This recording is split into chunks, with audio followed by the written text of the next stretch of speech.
Hi everybody, this is Why I Believe. Today we're going to be talking about whether the COVID vaccine is the same as the mark of the beast. The mark of the beast is first mentioned in the book of Revelations in the Bible, chapter 13, verses 11 to 18. So let's take a look at that passage. Then I saw another beast coming out of the water, and he had two horns like a lamb, and he spoke as a dragon. He exercises all the authority of the first beast in his presence, and he makes the earth and those who live on it worship the first beast, whose fatal wounds was healed. He performs great signs, so that he even makes fire come down from the sky to the earth in the presence of the people. And he deceives those who live on earth because of the signs which it was given to him to perform in the presence of the beast, telling those who live on earth to make an image of the beast, who had the wound of the sword and has come to life. And it was given to him to give breath to the image of the beast, so that the image of the beast would even speak and cause all who do not worship the image of the beast to be killed. And he caused all, the small and the great, the rich and the poor, and the free and the slave, to be given a mark of the right hand or on their forehead.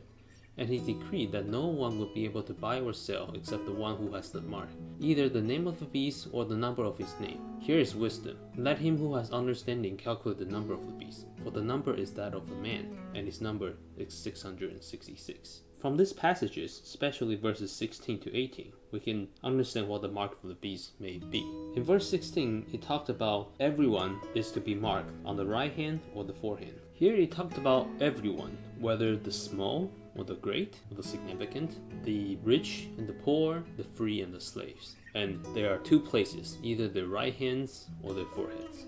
This essentially is to mark the mark of God that it's mentioned in chapter 7, where the mark is placed on the followers. Then, looking onwards, the first part of verse 17, and he decrees that no one will be able to buy or sell except those who has marked. So the mark of the beast will be a necessary tool to buy or sell anything.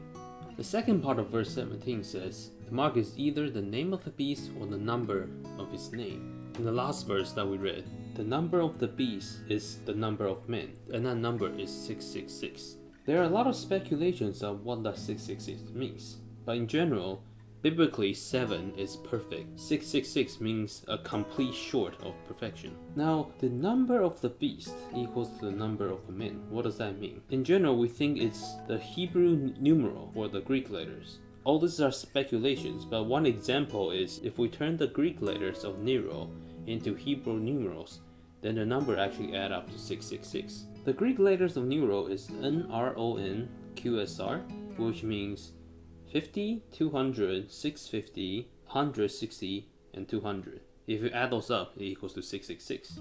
But how the numbers will actually be calculated is still unknown. Now let's backtrack to the beginning. In the passage we just read, we mentioned the second beast. So who is this second beast?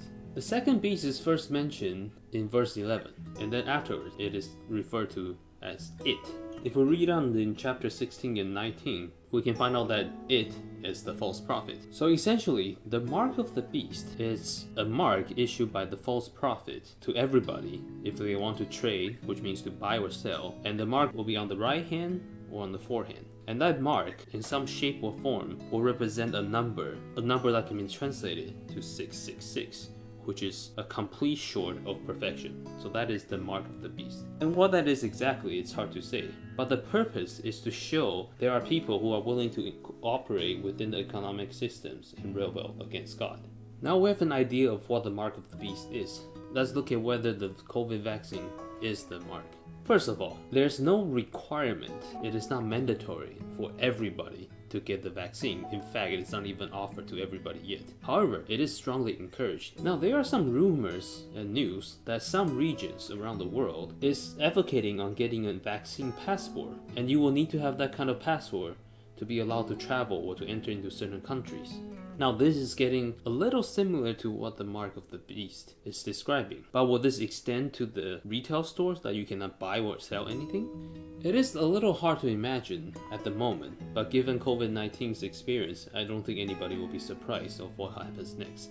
Nonetheless, it does seem a little far-fetched that you will have to get the vaccine in order to shop even online. So from this perspective, it does seem a little unlikely that the vaccine can be equated to the mark of the beast. Now, even if that is true, even if we do have to get a vaccine to shop even online, which is ridiculous. But even if that is true, right now we're not forcing him on a particular location, and you can certainly not inject the vaccine in your forehead. And in that sense, it does seem very unlikely the COVID vaccine, or any vaccines at the moment, can be the same as the mark of the beast. However, if you combine the widespread of vaccine and the rising advocates for getting a vaccine, combined with the technology of the microchips, it won't be too difficult to see what the mark of the beast may potentially look like. A few hundred years ago, it will be hard to imagine you have to get certain marks for everybody on Earth to trade. And now, with the ability of the microchips, with the vaccinations and the drugs, it does not seem at all that mark of the beast is something so far-fetched. This is why I believe the COVID vaccine is not the mark of the beast, but it may introduce a potential form in its infancy.